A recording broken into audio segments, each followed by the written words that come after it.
Hi, this is Heidi Burgess, and today I'd like to talk about the first step that people need to take if they're going to be a participant in massively parallel peace building, and that is seeing the complexity in the conflicts they're dealing with and breaking out of the assumption that it's just us versus them.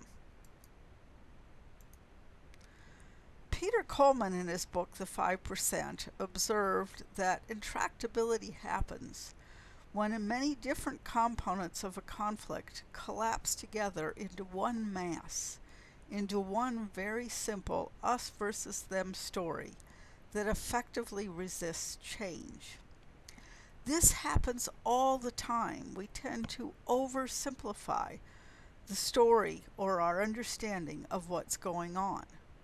For instance, here's a diagram that General McChrystal created and showed about what was going on a number of years ago in Afghanistan. Everybody laughed at the time because they thought this was an impossibly complex diagram that couldn't possibly be understood. In reality, it's quite an oversimplification, but it shows that there are lots of different parties, lots of different issues, hundreds of things that are influencing what's going on, many different dynamics, so that if you intervene in one particular place, then things are going to reverberate throughout the system, and you have to understand where you have influence and where you don't, and what the effects of your intervention are going to be. But we tend to oversimplify the the Afghanistan story, and just tell it as us, the good guys, against them, the bad guys. And the assumption is, if we can defeat them, then everything will be fine. But it's not that simple. The war on terror overall has been framed as a simple we the good guys against terrorists, the bad guys. And the thought is, if we can just get rid of all the terrorists, everything will be fine.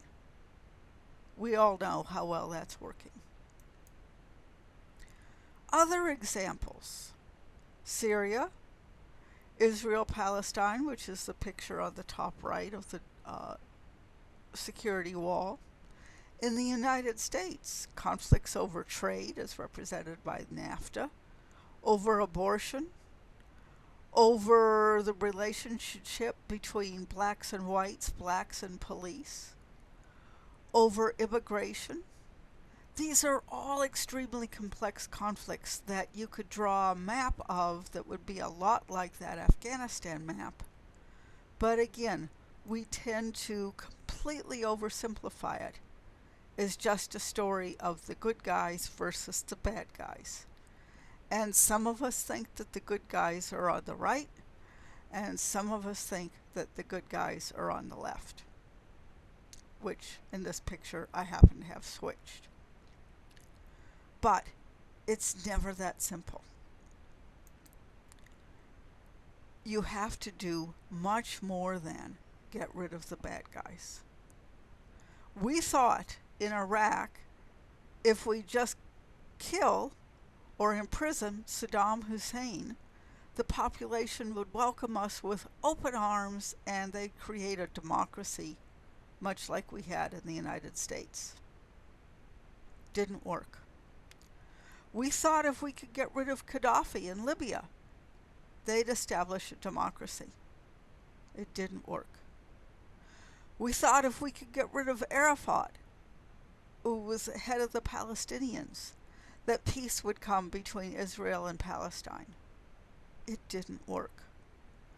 Why do I have Trump and Clinton's picture up here? Because we're making the same assumption. The Democrats are assuming if we can just get rid of Trump, everything will be fine. And the Republicans are assuming if we can just get rid of, in fact, lock Hillary up, everything will be fine. But it's simply not that simple. You can draw a diagram like this of any of these conflicts. And indeed, mapping the conflict in some way is one of the first steps that you need to take towards successfully massively parallel peace building. And how to do that is what I'm going to talk about in the next several videos.